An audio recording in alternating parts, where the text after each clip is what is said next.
इंसान आम हयावान नहीं है। इंसान जो है ये कंपोजिट एग्जिस्टेंस है, कंपोजिट बीइंग है, ये मुरक्कब वजूद है। ये रूह और जिस्म दोनों से मिलकर बना है, जबकि रूह जो है वो साइंस की अप्रोच से बाहर है। और रूह की तख्लीक जो है वो तो इस मादी दुनिया की तख्लीक से पहले हो चुकी थी, बिग बैंग से पहले हो चुकी थी। आहदे अलस्तु कुरान करीम में मज़कूर है। अल्लाह ताला ने रूहों से वादा लिया था, अपनी वहदानियत का वादा लिया था। प्यारे नबी सल्लल्लाहु अलैहि वसल्लम की बेइज्जत के हवाले से अंबिया किराम से जो वादा लिया था, अलस्तु भी रब्बिकुम आता है ना कि आहदे अलस्तु जो है, लोगों से अल्लाह ने अपनी तौहीद का वहदानियत का वादा लिया था कि तुमने मेरी तौहीद पर कारबंद रहना है। ये जो रूह है ना, ये ताकुल सेपरेट अलग सोचती भी है, फिक्र भी रखती है, ख्यालात भी इसमें मौजूद हैं। तो इंसान का दिमाग सोचता है या दिल, इस हवाले से लोगों में कंफ्यूजन है। और क्योंकि कुरान करीम में तो दिल को मुखातब किया गया है ना, और दिल के बारे में कहा गया है लहुम कुलूबुन ला यफ़क़हून बिहा, उनके दिल हैं लेकिन वो समझते नहीं। तो इस वजह से जो है ना कंफ्यूजन है, क्योंकि साइंस जो है वो दिमाग को, ब्रेन को फोकस करती है, जबकि कुरान हदीस ये दिल को, हार्ट को फोकस करते हैं। तो इस हवाले से डेप्थ में जाकर, गहराई में जाकर थोड़ा सोचें तो फिर बात समझ आ जाएगी। ये बात ज़हन में रखें कि साइंस की जो फील्ड है वो मादी है, मटेरियलिस्टिक अप्रोच है उसकी, वो मैटर से डिस्कस करती है, मादे के बारे में, मटेरियल वर्ल्ड के बारे में वो डिस्कस करती है। जबकि इंसान को सिर्फ एक हयावान समझकर जब हम पढ़ेंगे, इसका मुताला करेंगे, तो फिर तो ये गलती होगी ना। इंसान आम हयावान नहीं है। इंसान जो है ये कंपोजिट एग्जिस्टेंस है, कंपोजिट बीइंग है, ये मुरक्कब वजूद है। ये रूह और जिस्म दोनों से मिलकर बना है, जबकि रूह जो है वो साइंस की अप्रोच से बाहर है।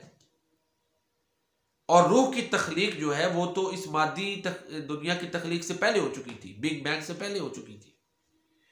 आहदे अलस्तु कुरान करीम में मज़कूर है।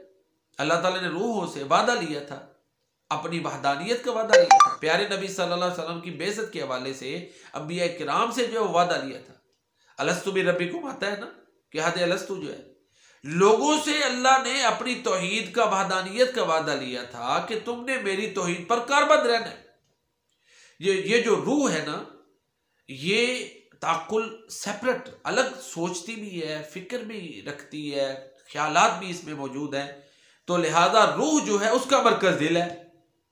तो चूंकि रूह और दिल का एक ताल्लुक है, तो इस हवाले से कुरान करीम में दिल को मुखातब किया गया।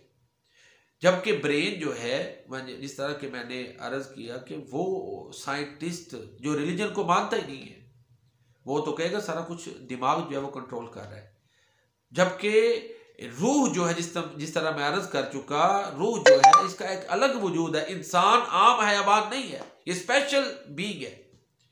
आम हयावान में जान भी है, जिस्म भी है। उस तरह जब इंसान को डील करेंगे तो ज़ाहिर है फिर इंसान के बारे में वो नजरियात नहीं मिलेंगे जो मजहब की मदद से हमें मिलती हैं।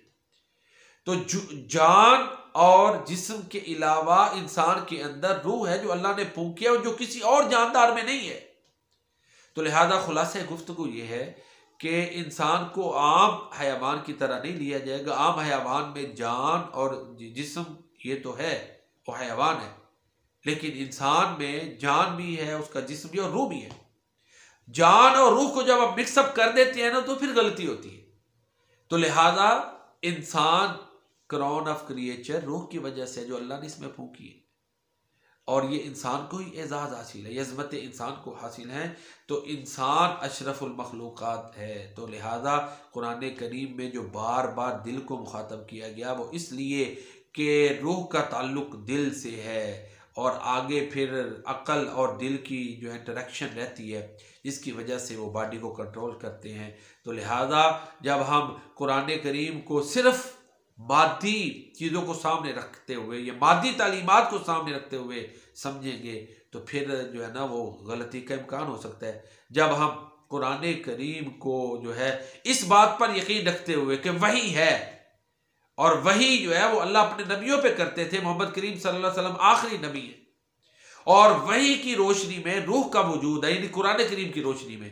तो जब हम कुरान करीम की रोशनी में जो है ना वो दिल को समझेंगे अहादीस की रोशनी में, तो फिर इंशाअल्लाह वल अज़ीज़ कन्फ्यूजन्स ख़त्म हो जाएंगी। अल्लाहु आलम बिस्सवाब व इलैहिल मर्जिउ वल मआब। अस्सलामु अलैकुम।